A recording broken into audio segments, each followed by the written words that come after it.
So fashion, in its purest form, is to protect ourselves from the elements. But I like to say thank God. Oops. If that was the case, we would all look like, I guess, Indians or Eskimos, depending where we lived. But in reality, that's not the truth. We dress usually for the opposite sex the majority of the time, and we dress to show off our status wealth or monetary wealth. We might lie and say I'm dressing to be comfortable, but you still, in your sense, feel sexy because you're comfortable. And the one truth that people forget about is fashion since about the mid 80s has slowly grown and become global. Before 1980, very few people knew who Missoni was, who Gucci was. Now, people actually own rugs and pillows by them, dog bowls. Fashion, the internet has blown fashion so globally, you have no idea who's from anymore. And with Fashion Week, New York, there's a schedule, New York being the first. A lot of Europeans choose to show in New York so that they're the first to show their collection, so that they're not quoted as copying. So that they show first in New York to fly in and actually show the collection in New York. And just one interesting thing is U.S. is going through this weird, I don't even know what to say, where we want to build a fashion industry. We want made in America, where the Japanese and Europeans will pay extra money for it. But the knowledge of sewing and actually producing this country, we are hiring the Asians that are coming over from their factories to make our fashions. And it's something that I personally am trying to change, to teach factories how to sew at a much higher quality and just better fabrics and better construction. With keeping our minds globally, just keep in mind, and this is an old slide that I'm using, there's a 1.8, soon to be 1.9 billion Chinese, 1.2 billion Indians. And when you think about how many Italians there are in the world, 0.03% of the population, and the French, let's put them together, let's say 0.6% of the population is controlling 0.98% of fashion. With what I've been taught and what I've seen, fashion tends to be an Italian and French phenomenon. With the French kings, the Italian Renaissance, they're the ones that kind of brought fashion, especially silks, ribbons, colognes, fragrances, makeup is very Italian French. And the rest of the world just tries to copy it. And I think that's why they always seem to be the best or the leaders.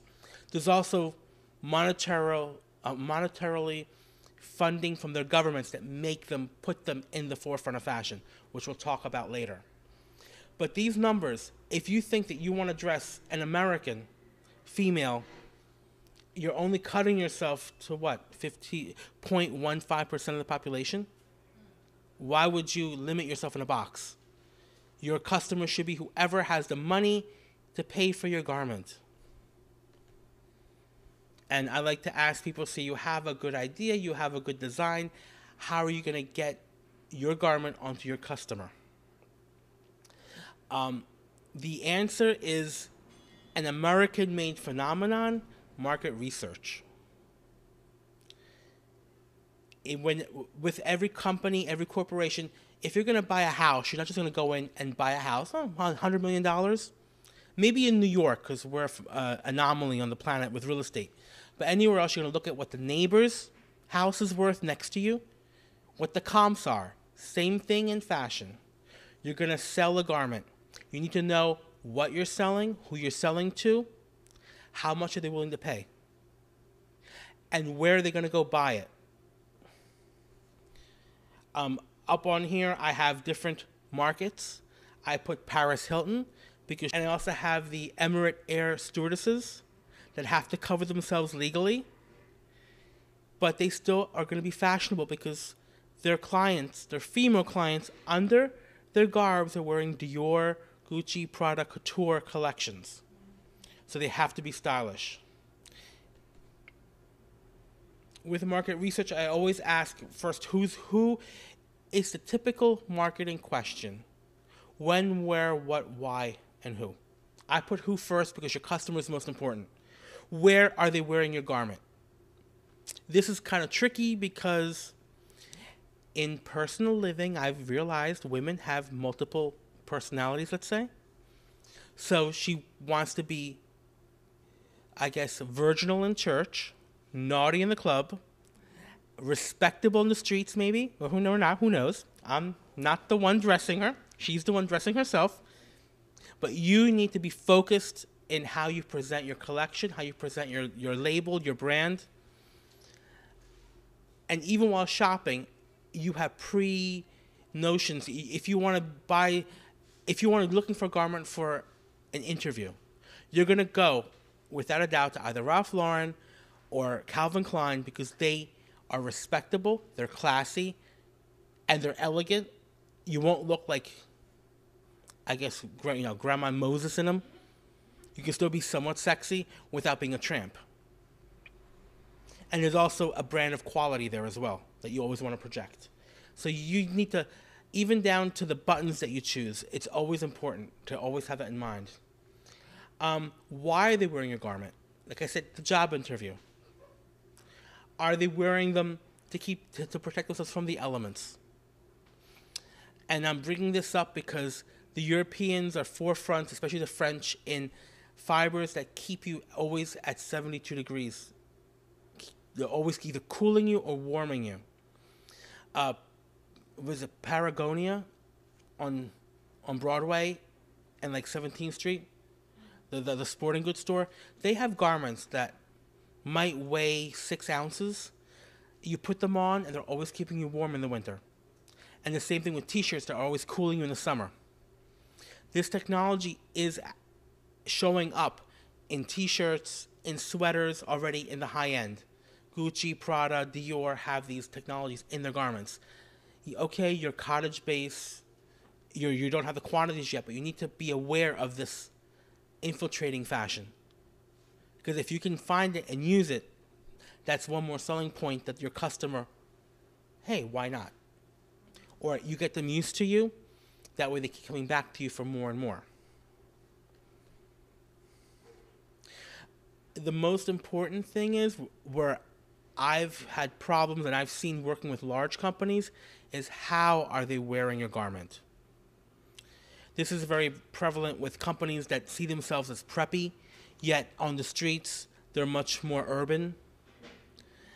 So when it comes to, if you have PR money to advertise, you may want to put your polo with a pair of pressed jeans on a typical yuppie looking guy, when instead it should be 3 sizes too big with pants hanging off the hips, because that's what your customer is wearing. You can turn off a whole client base by using the wrong image in advertising.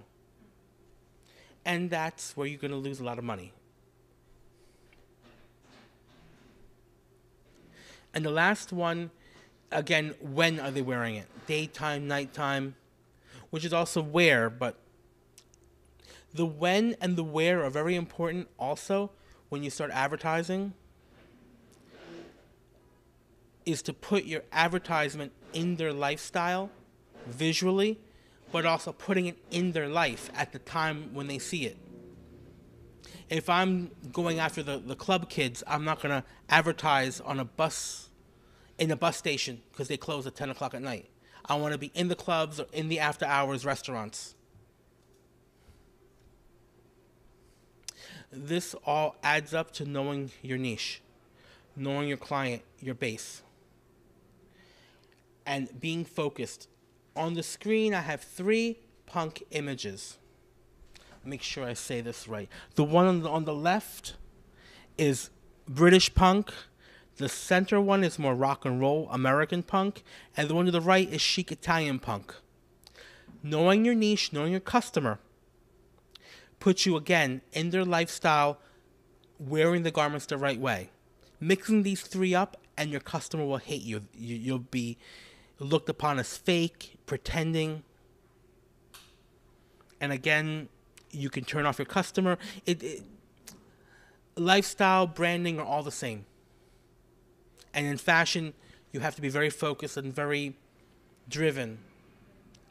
When somebody asks you, or when I'm going to ask you, well, what's your line? What are you about? It's not about the season. It's a goal for your company. It's what your company stands for. And choosing your words wisely will not affect that this season it's all gold or all black or all, I don't know, whatever it's going to be. Chains and whips and leather and lace. Because next season you might end up in pinstripe. But the goal is what's important. Your statement. What a lot of young people and a lot of cottage industries and people starting out really lack in a business plan. Here's a map of a city. How are you going to get from point A to point B?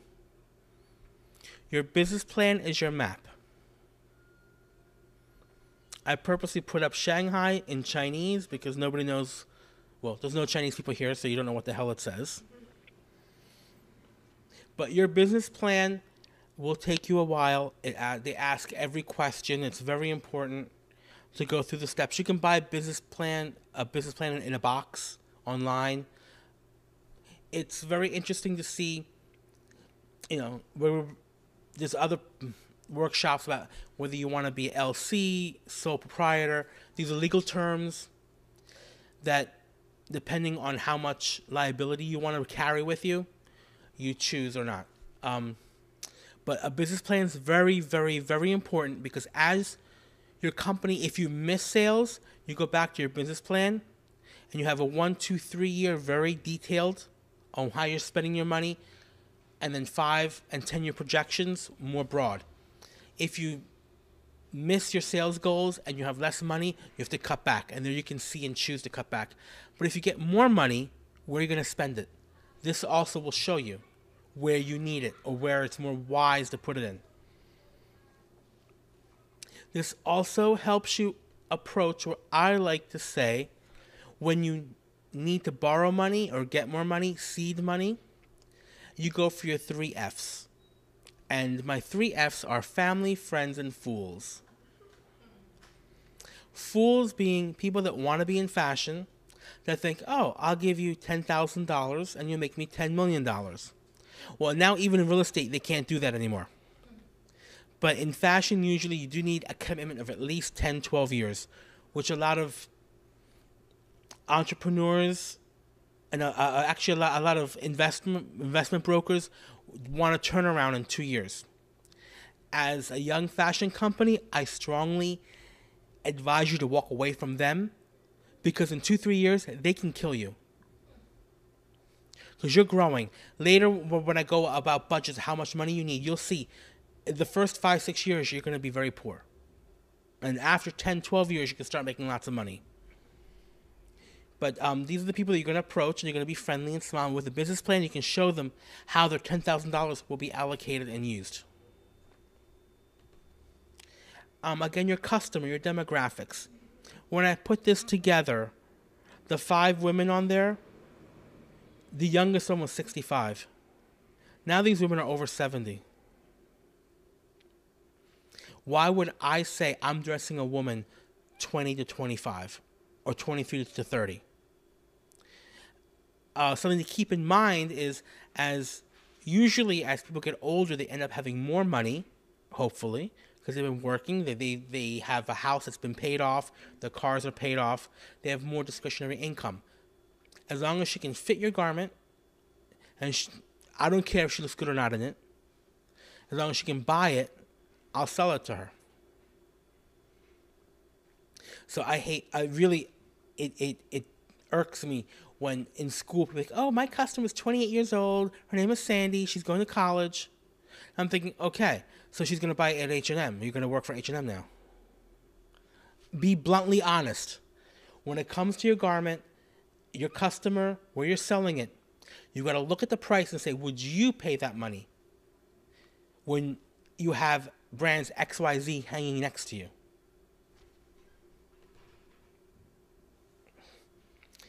And with knowing your customer, where you're hanging, how you're selling, your branding strategies.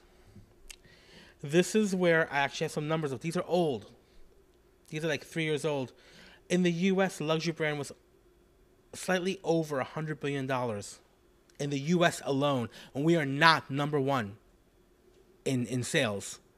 We're like number 36, I think, in the world in fashion sales. China, Japan, Singapore could beat our asses. Okay, honestly, there's stores in China like Dior, Chanel, Dolce & Gabbana, Armani. They get a shipment, within 3 days, the store is empty. The boutiques are empty. We do not have that phenomenon here in New York or LA and anywhere else. The breakdown is almost the same, 42% leather, fashion and leathers, like outerwear. 37% is perfume and licensing.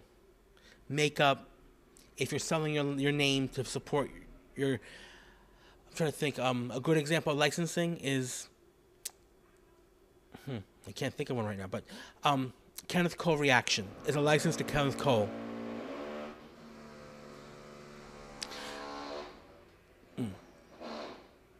Okay, Kenneth Cole Reaction is licensing for Kenneth Cole, which is a lower label, a diffusion line or more popular price line that should sell better in a popular price.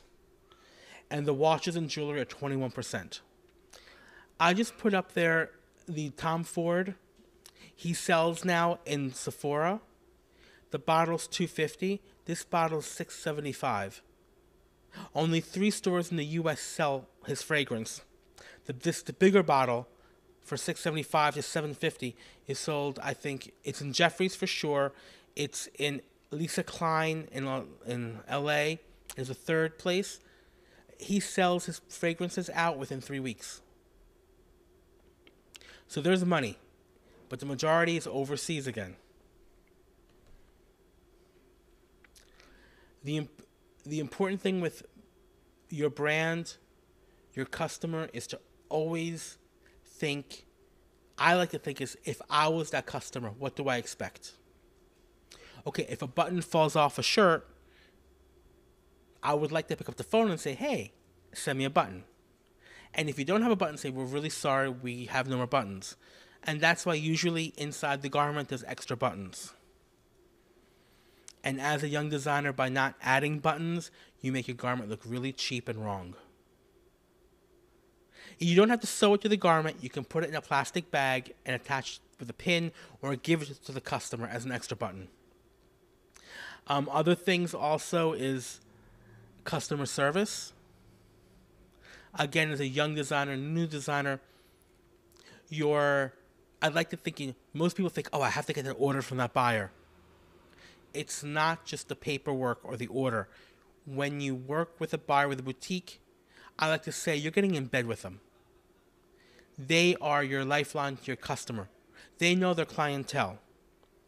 You can't, a lot of designers say, oh, you have to order 100 pieces or $2,000 from me. As a store owner, you're a new designer, or let's flip it. You're opening a store, I'm a brand you never heard of before. You walk in, I'm telling you, oh, you have to order $25,000 from me. You're going to get up and leave. Because you don't know if your customer even knows who the hell I am and what I'm going to produce and ship to you. I can show you beautiful garments. But from what I show you and what I ship could be night and day. You need to build trust in me. As a designer, I need to know that you're going to pay me on time as well. And together, we can build a thriving business. Something in fashion, most people think, oh, I'll do this, I'll move on and do that. By moving on, you could be cutting your legs off. Because those first few buyers, the ones that believe in you, that saw the vision in you, they'll be the first to turn and say, hey, what the hell's wrong with you? Why are you changing? Why you've been making suits all along and now you're going into evening wear and no suits? Go into evening wear, but keep your suits. because they know their customer will want your suits.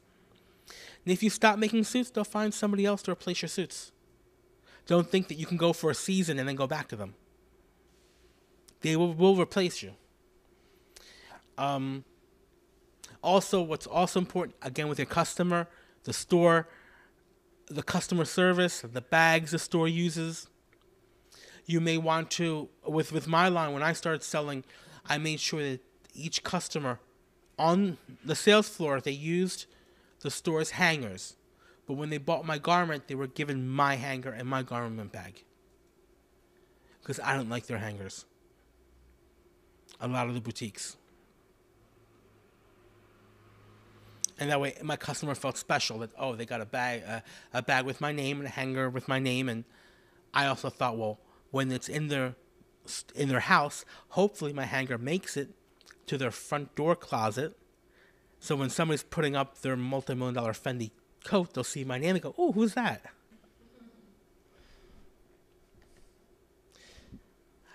With brand building, I put these two names up. Virgin. We know Virgin, well, you might have remembered Virgin used to have a record store. Virgin is a label, a record label. They had a record store. They still have stores in other countries. The owner of Virgin, he loves toys. He has electronics. He has airlines. Virgin Atlantic, Virgin Shanghai, Virgin Pacific. He also has garments. And he wants to be the first to have shuttles in space. Virgin Atlantic is the one you know because of New York. But it's Virgin Shanghai. He was the first only airline to do London-Shanghai. First class. I put Armani up there. And if you notice, AX is missing. Armani Exchange. Armani Exchange is not owned by Armani. When he started in the 70s, early 80s, he needed funding. And with growing in the U.S., a very rich Hong Kong family approached him and helped back him, the Wongs. He wanted to buy back his line in the 90s. And Mrs. Wong turned and said she wanted like $100 billion from him in like 92.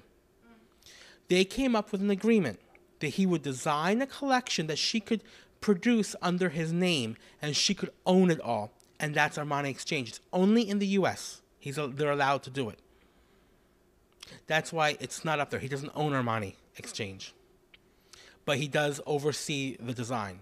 It's very cheap and very throwaway fashion. But with Armani, under his 4 major labels, he has all accessories, leather goods, shoes, eyewear. You name it, belts, you can buy Armani. On the very top is one of his 7 lounges. He has restaurants worldwide, lounges. This is lifestyle. That way, his customer buys the collection ball gown, buys her husband the tux. They can go out to eat. They can go dancing Armani. They can go stay underneath the tall skyscraper in Dubai. Half of it is the Armani hotel with the Armani spa. He has about 15 Armani spas where you and your husband can go and get the French Armani manicure, the Stones Armani, all arranged in the Armani Casa furniture. Towels. He does kitchens, bathrooms. He also has wines. He has 2 different cell phones. Armani, it's the Giorgio Armani, like the jeans, and then the Collezione cell phone. And he has wines, liquors. He has baked goods, chocolates, which are also in the hotel. Every morning when you go in, you have a little chocolate on the bed. It's very smart. It's all thought out. And he's working with Maserati doing car interiors. I'm waiting for him to do like tampons, covers or something. Because that's what's left, right? Moon interiors. But that's a true brand. You can take your Armani woman from the bed all the way through because he sells pajamas, lingerie, fragrance, makeup. It's all part of the lifestyle. You want to have the Armani. The thing is, the customers, in reality, your customer is not true to only you. Nobody wears Armani head to toe. So you want to make sure while she's wearing the Dior ball gown, she has the Armani handbag, or at least has the Armani lipstick. You're in the mix somewhere. Where, okay, today she has the Armani gown, but she has the Dior lipstick, she has the the Saint Laurent bag, the Christian Louis Vuitton shoes. It's all that same lifestyle. But I like using them because that really opens up your eyes to where you can really take a brand. Both in different, he's very fashion, and Virgin's much more rock and roll and music.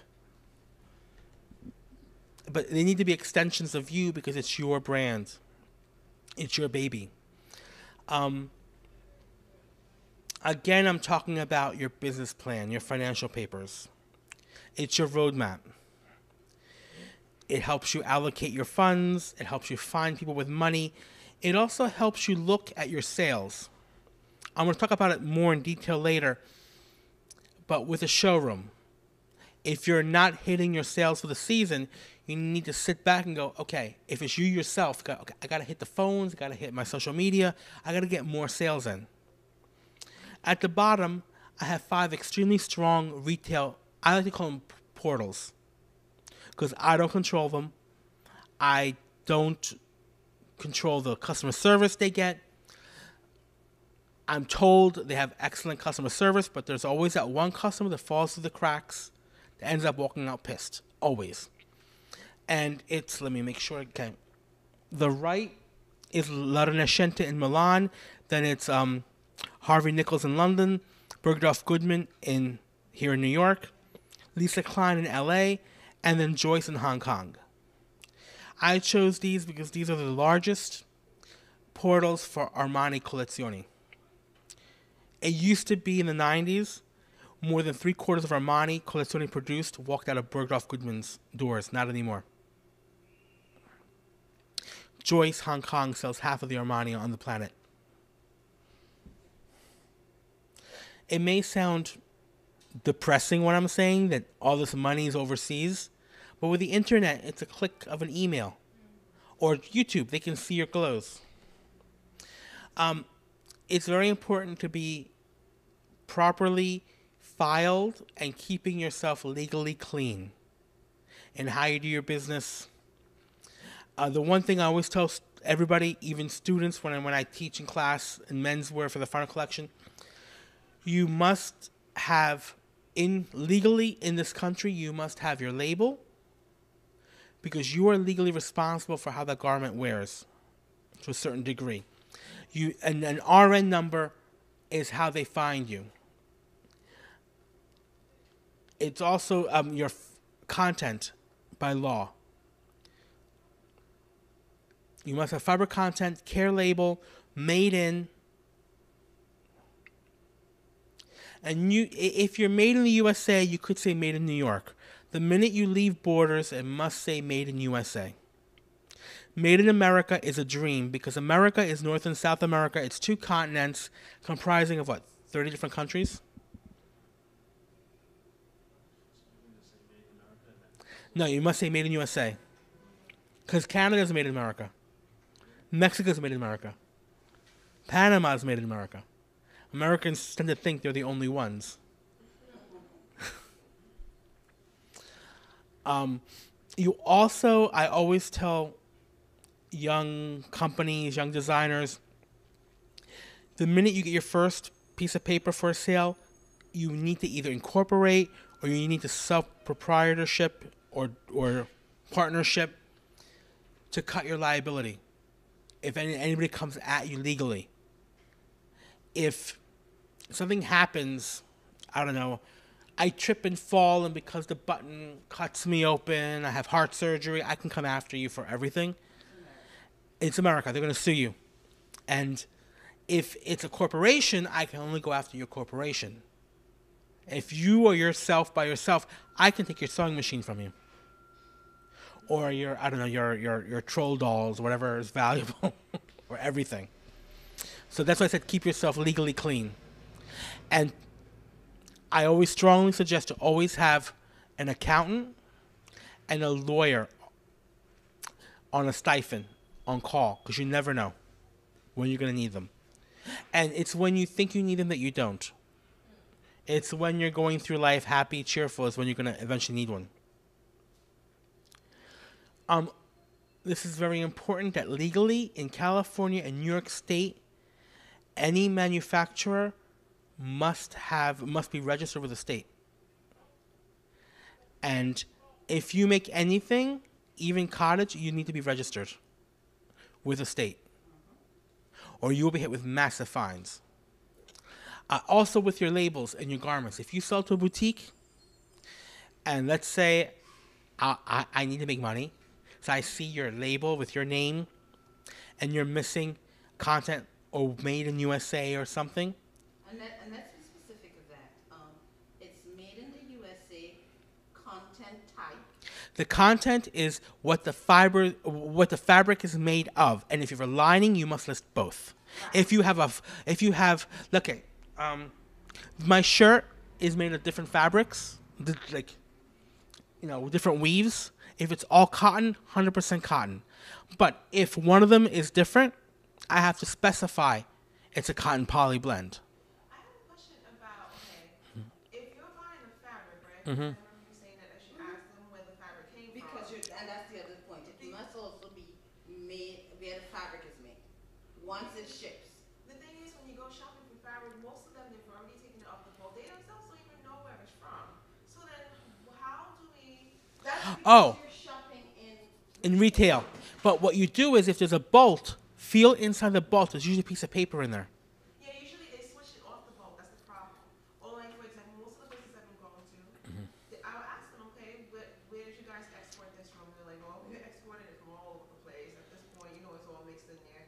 And also, we re-wrapped it off the boat. So it's like... Well, ask them what's your majority and keep track of where you bought it, just in case somebody comes at you. Okay. You can say... well, depending on the price. If it's $4 a yard, it's probably China, Indonesia, Thailand. It's not going to be Italy or France. And the reason they do that is because they're tracking if there's lettuce used with the fabric, etc. That you should know where for recalls in fabrics and dyes. Well, you need to know.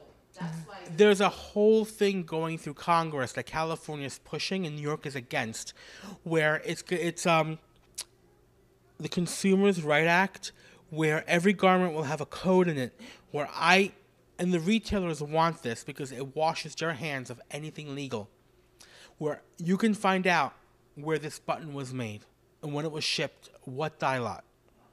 Same thing with the fabric. As a producer, manufacturer, it's a nightmare.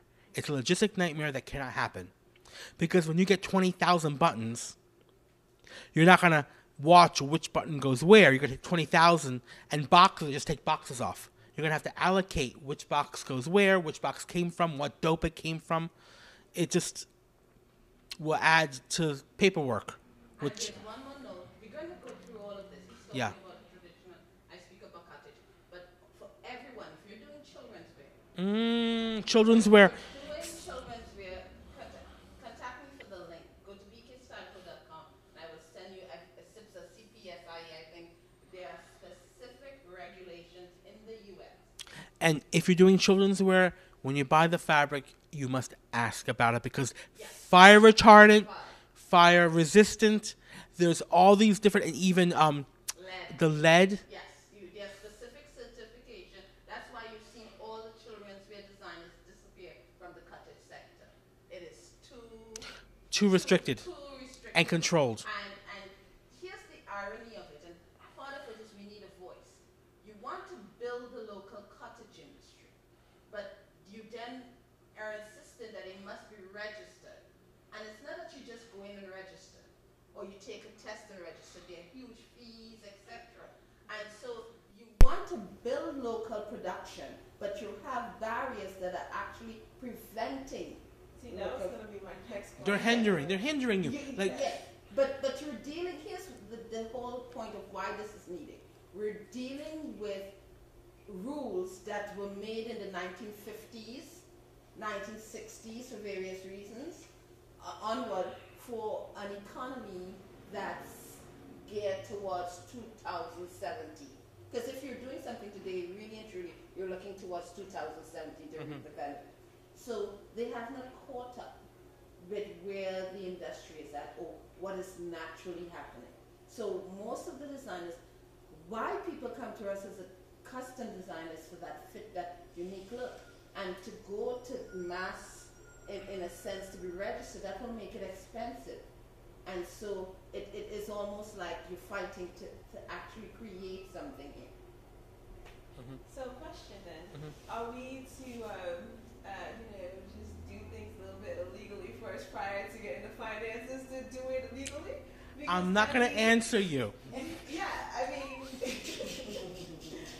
That's on you. It's also how you sell yourself, how you approach people. I know some people that did kids wear. I've made some kids wear where it was not flame retardant. It didn't fall under anything. But I told the people, the customers wanted certain things made, and I said, this is totally illegal garments. I'll make them for you. We need to know. You also need to remember that if you're dealing one-on-one, it's different. The public, people are looking to sue. This country is built, lawyers built this country the last 20 years. So pretty much do it under the table would be wise and strategic. Yeah, and be honest. Always be honest. And not only that, there are points at which if you're developing your outline, a lot of young designers have their first piece and they're going to sell it. It's not ready for sale. And a lot of people don't want to deal with the reality of the process of designing and putting a product out. Right.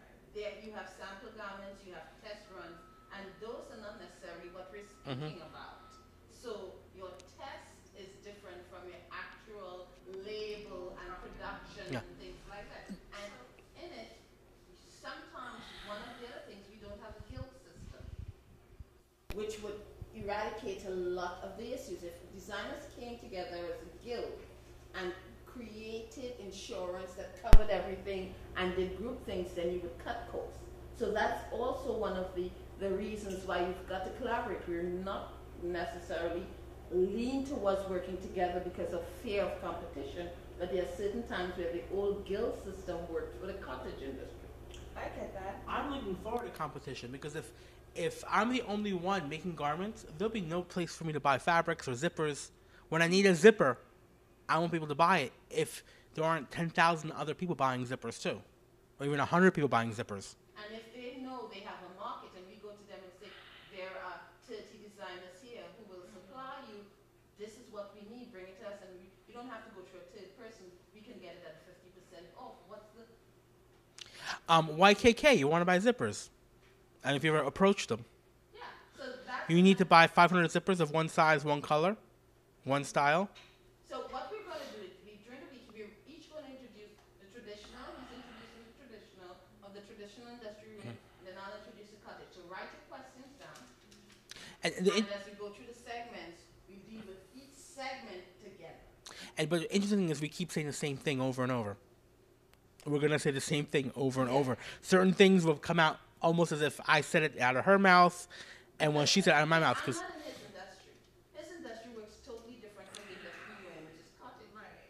And so a lot of designers are planning a cottage industry based on traditional rules, because that's how you're taught at school. Right. And so you're not working because you're working for a system that where when he walks into, whether it's his company or he's working for Ralph Lauren or another company, they have funding, they have everything already laid out. Right. He has 3 different fabrics to choose from. You're trying to find out what. Yeah.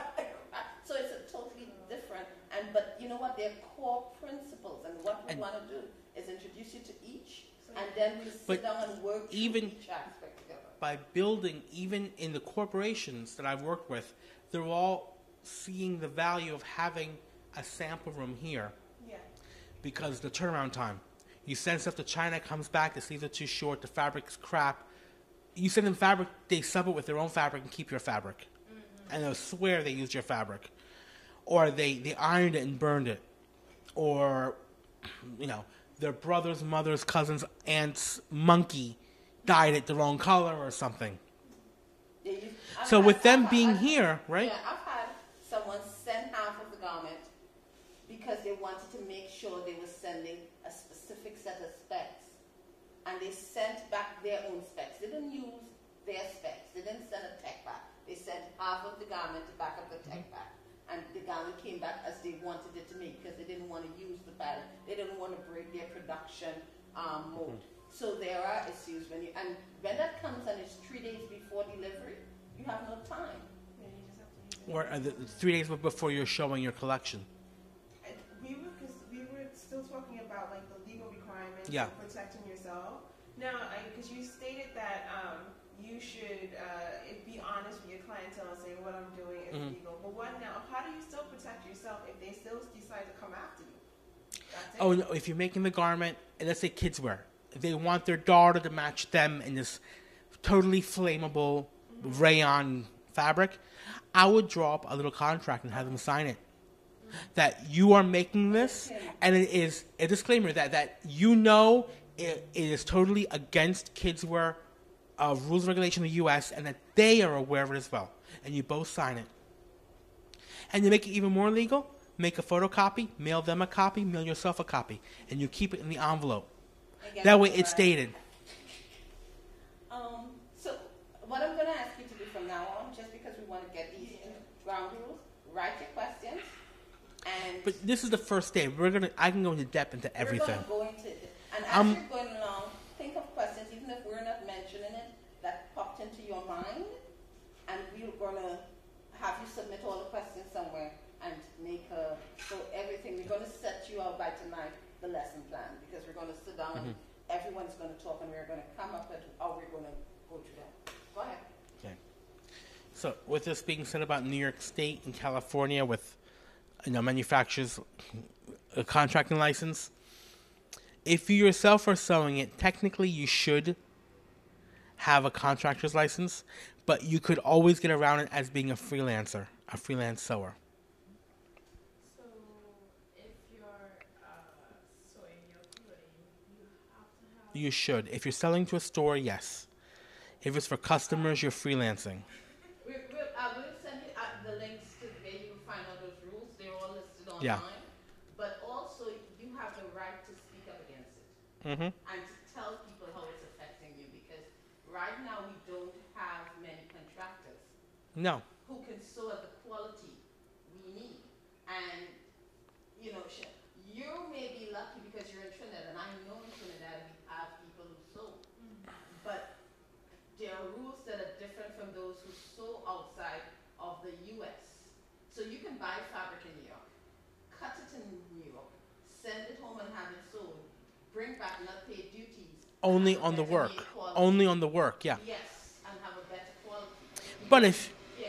but if you then want have a different rules. but if you want a better made garment with better fabric, you buy the fabrics from Europe. Yeah. Have it sent to you, and then from Europe, from Italy and France, or Japan. Right. Yes, but if you buy them here from Italy and France, here's the thing: if you buy it from Italy and France and it goes to Trinidad directly, it has high import when it enters the U.S. It's 35%. Right. Now, if you buy it through a U.S. port, a U.S. If you buy it from somebody who's already paid for it here, you need in term you're buying it a green card where you're proving that the fabric has already paid the U.S. duties. You still only pay on, but it's a lot of documentation on your half, but you get it in cheaper. If you buy that fabric, this is the workaround. If you buy that fabric here and you cut it here and you send it to Trinidad to be manufactured, your savings are so enormous. So those are little things people don't know. Yeah. Now, we'll let the person in, and then we'll talk about. I think, yes. Come on in, this is the other design. Okay. She's the one who came from these. I don't know. I can stop for a few minutes. You want to take a break? If you want to take a break. Yes, 45 now. We're just going to go all the. So if you want to take a break. For them. Okay, no. I think they're in it. We want continuously Yeah. through the week. Because what we want to be break, but we need to get it as central, understand. So if it needs to be a break for any reason, just always tell us. Oh, no, oh, you're doing it, oh, so we need to do it in like 10-minute sessions or, okay, he does make a point. We need to break it into This is a long one. This is a long one, yeah. 15-minute section. So what we'll do is we take a break now, settle in, and then we come back. But we still need to quicken this because we're going to break them all up. So I need you when we come back to go through this a little faster. And but he's right. We need to break these in 20-minute sessions. Can we do that? I don't know. I'm just. If that's what you think. Yeah, I think so. I think. Well, yeah, that could be the editing. You can just cut it. It can be edited. Yeah. Okay, then yeah. Yeah. Because the slides kind of have ideas. They kind of have themes within 2 or 3 pages. Right. But we still don't want to run too long. So we need, because this is the synopsis, we need to go a little faster. Okay. Okay. So we'll give ITES a opportunity to come and sit down. Well, I think they're into it. I think they're into it. They're like, you don't need a break. You want more, right? Because, yeah, my brain is going.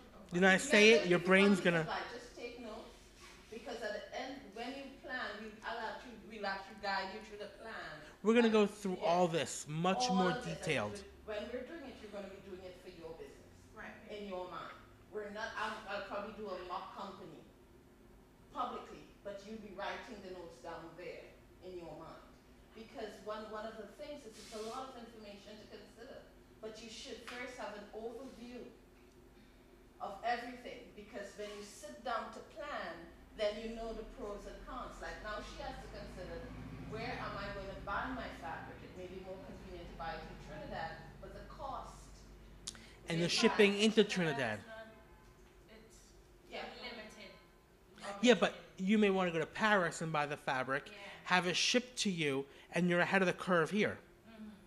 Because the stuff coming from Paris is 2 years old here. From Paris, 2 years old in Paris, because it first hits the runway. Production, they buy production leftover. Lawrence, she may not be producing because Enough. Yeah, not but only that she may not be producing, her customer may not be the French. yeah, but I said that, or Italian, but you would know. Yeah, it may not be that quality, and a lot of it is, there are all those things. Who is your customer? Your customer. We're right now having an argument because this girl can't choose fabric under $25. Yeah, no, that's true. Well, it's cheaper. Okay, wait till you get to see the costing.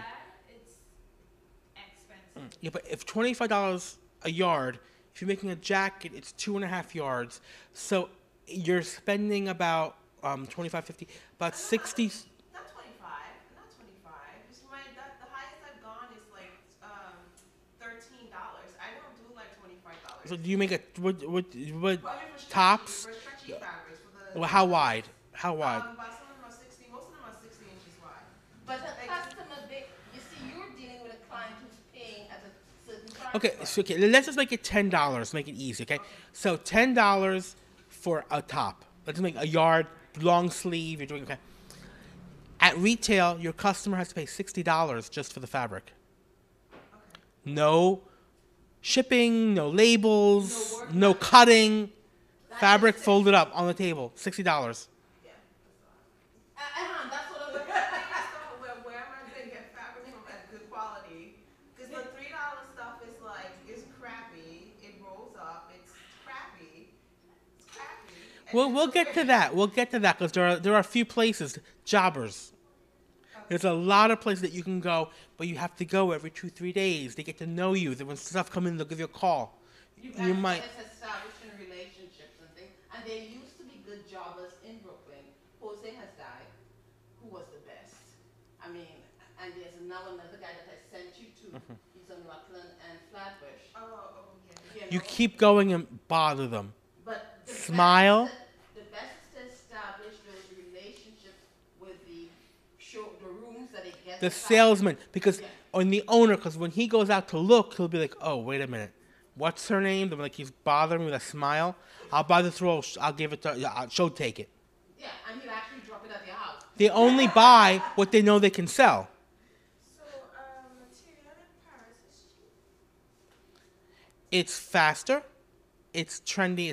I'm gonna go through this. Let me warn you something. He travels all the time. He is always, and that's what I'm saying. We're gonna be real. within our own realities. Tell me who his customer is. His customer is the Emperor of Japan, the Prince of Monaco. So, Can I ask what are we talking about? okay, sorry. Let's introduce ITIS. ITIS, we're doing an overview, a general overview, and we just stopped on fabrication, price point, and what brings the cost up. And this is Lawrence. Lawrence Hi. is he's on the couture level, luxury level. So quality of fabric is very important. And his suppliers, he's saying Paris is best and Italy, etc. But that's because his clientele is Price is no object. right. So what we're saying, we were just breaking waiting when we were going through, but we're going through a system. So what we're saying is, during the week we'll be going through each topic from sourcing inspiration to buying fabric and figuring out what works for you. What formula were you discussing just now when you were talking about the 6 to 1? For the fabric, we said she's looking at $10 yard fabrics for a top, for like a knit T-shirt, and I figured, argument's sake, $10 a yard for one top, 1 yard, $10. The customer at retail has to pay $60 just for the fabric, folded up on the table. No cut, no sewing, no threads, no labels. Do you mean that she needs a factor of $60 as a fabric cost? The customer will pay $60 at retail. So if you're choosing a $10 fabric, understand that will translate to $60 At the register. at a register for the customer. You're looking at when you're shopping for fabric, how to quickly sort of guess what the price point you're bringing in the item on. Right, that's what I'm saying. Yeah. So when you're factoring, so basically does that mean that it's a formula when you're factoring your fabric cost? Yeah. Factoring times 6? Well, usually, if I pay $1, I have to charge $2 at wholesale, and the stores want at least 3 times markup. At minimal 3. As a new designer, you need to offer them 4 and 5, because they're back to the buyer. You're the buyer. You own a store. I'm a new designer. How you're gonna waste 10 hangers in your store to put my garments on that might turn your customer off? So that's, as a new designer, as a new label to sell in a store, you need to give them more incentive to try you The out. higher price point the store, the higher the markup. Yes. Couture is much higher. So all of that counted in the rough estimates. Later on, you do pricing and things like that, and you get different pricing methods. Yeah, I'm doing like ready-to-wear. Yeah. So what we're doing right now is an intro to the traditional fashion market, and then I'll do an intro to the existing and cottage market quickly. So that's what I'm saying. Let's just bring it down quicker so that you write your questions down as they come up, and as we go through each portion one by one, we'll trash those out. So after each portion, you'll ask the question? Yeah, right now, right today, we're doing an overview. Then you start going through each aspect. Because one of the things is water, juice, snacks behind there. Just, I'll put them up later if you need to. Just step out, the bathroom is there. We break for lunch there, little groceries and things around. Okay? Go ahead. Okay. Now, with fashion, what works is usually, like I said, Paris. PV, which is Première Vision, previews in New York 1st in July, 4th, 5th, or 6th July.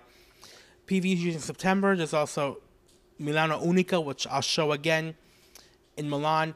They're for volume. But the volume ends up trickling down when sample rooms, you try a fabric, doesn't work, the color's off, there's leftovers, they end up at jobbers. The colors in Europe everything's funded. The governments in Italy and France pour billions into this because it makes billions. But it doesn't just happen that all the designers have the same red. And it has to happen that the shoes, the garments, the underwear all match with the belts and the bags. Otherwise, we'd look like blind people. But what's up here is you fly to Europe, you buy your fabrics. As your fabrics are shipping to you, you start having an idea of what garments you want to make. So when the fabrics come, you're ready to cut into it. And that's up there. There's line sheets, depending on your market and how the buyer or how your customer buys. Depends, are they black and white flats? Are they sketches drawn out? Here are fabrications, and again, I'm going to talk about later, are just inspiration boards, storyboards, whatever you want to call them, fabric boards. Every company has different names for them. It's always the same thing to keep you on track, just like your business plan. We need help keeping ourselves on track for each season because, a new fabric, a new button might inspire a new idea. That's the worst thing you can do is show too many ideas at once. You confuse your viewer. And you confuse the buyer, and the buyer will say, okay, you're a nice person, you're creative, but you don't know what the hell you're doing. I'm walking away. And where is it? These are actually trend forecasting companies that you can pay to be part of. They cost a lot of money because they put a lot of time into it and a lot of research. Again, product development, what you just mentioned about, when it comes to making garments, you have a tech pack, you buy your fabric, you have your first pattern, second pattern, third pattern, your first sample, second sample, third sample to make it fit right, make it look right. Sometimes what you think, what's on paper, when you put it on your ideal model, it's like, ooh, gee, these cargo pockets make your ass look wider.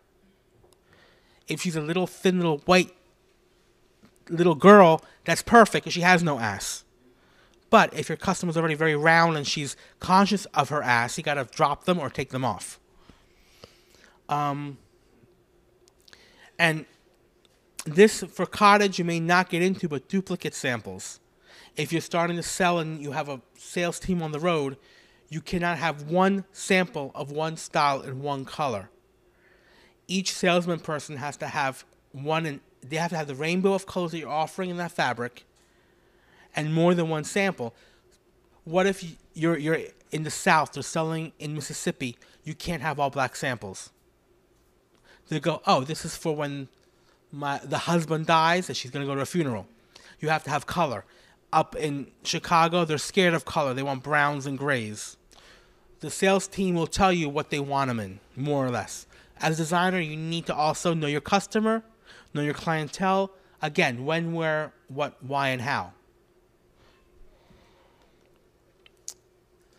I mentioned your first pattern, your first sample. You have a fit model, which is different than a runway model, different than your lookbook model. This is true to who you think your customer is. And I say true to who you think because you're always market researching. You might be developing into a new market. Case in point, DKNY has a fit model for the US, a fit model for Canada, a fit model for North Europe, South Europe, Asian Europe, North Asia, South Asia, Australia, Pacific Realm, and South America, and Central America. Different model shapes for different body types because culturally women are different. When it comes down to it, it's not being racist, it's being genetically honest to who walks into those doors. And I chose DKNY because Donna Karan is the most, I think, boring American female designer there is. Oh, no, take it off the... I never said that. And I always do a 6 markup because that's minimal in retail because $1 to $2 and the store charges $6, but that's $1. Out of the $1, I have to pay employees, rent, electric, everything that's made, plus all the samples, the first pattern, second pattern, third pattern, those cargo pant pockets that I moved around the pocket and decided to get rid of. Who's going to pay for them? Me. That $1 that I'm making covers all that. And you're laughing because you probably went through... I know all the fabric that you use too. You don't buy 2 yards for a fabric. You buy 50 yards, 30 yards. It sounds like a lot. But out of those 30 yards, if it's 1 yard a garment, and you had to make 5 samples to get it right, you only have 25 garments left. And if you're offering it in 5 sizes, that one color, you can only cut that one. You can only cut that in one size 5 times. It's not that much. What else? We see next. I think I'm almost done. Merchandising. What people don't realize, and even small cottages, everybody, your customer just isn't there for a pair of pants. She might say, I need a pair of pants. When she tries your pants on, throw on a blouse. She throw on a vest. Multiple sales. Get the outfit going. Buyers look at you. Okay, you're young, you're new. A T-stand, top and bottom. Or a shirt and vest. Or a quad, a four-stand, where they have 4 pieces, 1 outfit. When you get larger than a rounder, which is more major retail like Macy's and stuff, but they'll look at you and think, okay, well, I'll give you 1 T-stand to try you out. And you need to design in terms of what you're selling. And you're not told that in school. Nobody says that. Let's see. I already spoke about this next slide about your regional sales. Whether you're showing in a showroom or out on the road, even if you're in a showroom or you're selling yourself on your own, there are certain market weeks in different areas where you might have to travel to show. If you're selling online and you're selling a little blouse, a little t-shirt, and you're noticing, gee, I sold 30 blouses and 29 are coming from Atlanta, I should get my ass over to Atlanta and sell. And there's a little something going on, you get your car, pack it up, bring that blouse, 8 different variations, but your best seller in 8 colors, you get there and you show it, take orders. But if you have a sales rep team traveling, because I'm talking more industry, they break them down, and the shows, you want more than one sample, just in case. Let's say you have your one little t-shirt you're showing to everybody, you're in Atlanta, and somebody wants to borrow it for the Housewives of Atlanta. You're not going to say no, you're going to say yes. You're going to have a picture of it with whoever's wearing it, a signature, and it's going to be your cover page on your website. Every mail, you're going to have that lady with that signature showing that she wore your t-shirt. But while she's wearing it, you need another one to show people to get orders. It's important to have multiple duplicates. In a large company, you have duplicates for East-West PR because events happen. You're not going to ship a garment back and forth. They're going to keep it in-house and send it out to somebody to wear for a gala at the Met. And then on the West Coast, they might have something else going on for the Oscars or whatever they have at the time. Selling online, that's up to you. We're going to get into it on how you're going to set yourself up. I personally find my customer will not spend $20,000 on a suit online. They want to feel it, smell it, touch it, taste it.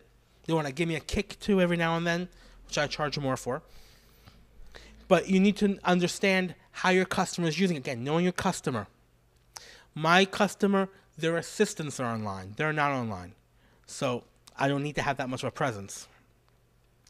When you take an order, and this is very important, I'm going to talk about it all the time, a PO from a store is a legal binding contract where they say they're going to give you this much money for this item, this many of these colors, this size, if you ship it on time. If you're 1 day late, you legally broke your contract. They can send you everything back and say, we don't want it. But a conniving, smart, vicious, smart buyer will take it and pay you when they feel like it because you broke the contract. And they're going to say, well, we'll take it from you even though we don't need to. We'll pay you when we're ready. And you can't say anything about that because you broke the contract. And honestly, what are you going to do with 50 pairs of pants in your apartment or in your showroom? You'd rather have them hanging and moving them out. But it's a legal contract. And one thing I've always said, always be honest. Keep yourself clean legally. Again, if the fabric's late, you call the buyer. Hey, Sarah, the fabric's late. Remember that earthquake that hit Nicaragua? Well, the mill's there. We're subbing it with something else. We'll be a week late. Keeping them in the loop. And you're saying a week late, hoping you'll make the date. If you're a day late, they'll be impressed with how fast you took your problem and turned it into a little snag in the system. And they probably will pay you on time. It's, again, you're sleeping with them. Okay, this stuff I'm going to skip fast. But you got to tell them ahead of time. Because I'm It- saying if I'm gonna be late or if You I'm also having a send it. snack, I do all that communication by email. but you have to tell your buyers too. Hopefully, That's what I'm yeah, saying, with yeah. my buyers, I tell my buyers, but I do that by email. Mm-hmm. So because if I have a conversation, they could always There's set no back for record. the conversation. Yeah. Yeah. But some people don't say anything, and at the end they'll send all the copies, and that's not right. That's not how You never business. say anything in an email? Anything. No, you don't call the buyers. What do you think? Oh, no. I make sure, Mhm. even if I call them, I follow it up with an email. I try to Yeah. keep everything in writing, even a text, I keep it as a written record. And that's important. Now, here's the thing. A lot of us don't understand. You do not have a supply until a manufacturer, production person, until you've actually gone through receiving goods from them once at least. Because somebody will say, oh, I have a production, somebody through my production. I said, have they actually made something for you and shipped it? And they'll say, well, no, I just got a quote. That is not having a production because A, you don't know if they're going to deliver the product you need, the way it's supposed to be, and B, you don't know how they ship, if they ship on time, and if they're effective. Because if you place an order, wholesale orders we're speaking about, based on someone who's ineffective, you're the one holding the ball. And I've seen, and there's also something that wasn't spoken about, your import-export people. I haven't gone there because Okay. yeah. Yeah, I had a young designer who was distraught.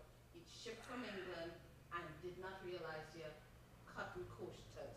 And also containers, Yeah. and you have to prepay your taxes and get in, and when you're an the RN shippers number. hadn't checked, they'd reach a cotton quota, they couldn't bring the stuff in, it was destroyed. Mhm. So those are little things that you need to, I'm not gonna do that this time, but the next time I do that, I'm gonna bring in an import-export person. But those are little things we need to know. I have up here quality control. Very important when you ship to your buyer.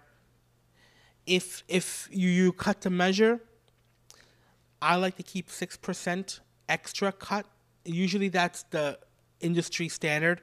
You need 10,000 buttons. You order 10,000 plus 6% more. For breakage, for whatever. Also in your garments, hey, you might be paying for good shipping. It's a wonderful factory. But on that boat, when it comes over on that plane, a mouse takes a little crap on the garment. You can't ship that out. You have to have it dry cleaned. What if it gets ruined in dry cleaning? Sure, one garment, you have not honored your PO. So you have a little extra cut and made. Again, when you cost your garment, you add 6% to your cost. That way, you're overproducing, but it's not costing you any extra. But in the quality control, you better have men and women that can see in the night. That thread's not the perfect shade, a different color than the rest of the threads. The hem's slightly crooked. The seams aren't straight. In mass production, in higher end, we dye lot all the rolls.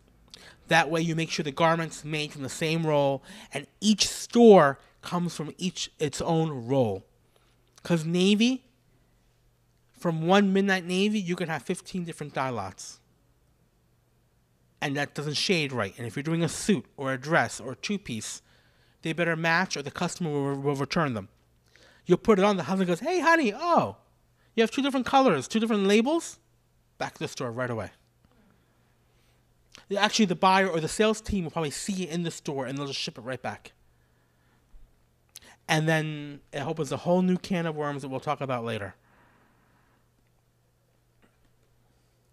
When you ship, a lot of stores do want pre-ticketing, and we're going to get into that later. But you know the RFID or the EDIs, and I'm going to get into that later. I just mentioned it because the store receives the product, and they inspect it. The stores, okay, you pay for the garment when it's ready to be shipped to you. You buy the fabric, buy the trim, send it to the factory, they cut and make it. You pay them, they ship it to you. The store pays to have the garment shipped to them, and once it's in their doors, they inspect it. You have terms with them, whether they COD right away or 30, 60, 80, 90 net. They pay you. That's retail. When the garment gets marked down, they expect you to share in the markdown as well. and markdown dollars come into play. Again, this buyer reaction, do they like you or not? The customer, are they buying it? They'll see, and the customer will be honest. Ooh, I love this dress, but why is the breast so tight? Why are the hips so tight? Why is the crotch? Why are your pants turning me on in the crotch? Why are they up in there? That's why I said knowing your buyer the first time they take an order, they are your best friends because they will tell you what the customer says. There's a lot more ways to work with these buyers that I want to get into because they are your eyes and ears, and the salespeople are the eyes and ears. A lot of these designers, as they get big, they just throw garments out, and they're going to lose sales. It's very important to keep that romance going with your buyers and the sales team in the stores. And that's it. And these are just 3 of the many people I helped produce to get them started. This is the end of the first.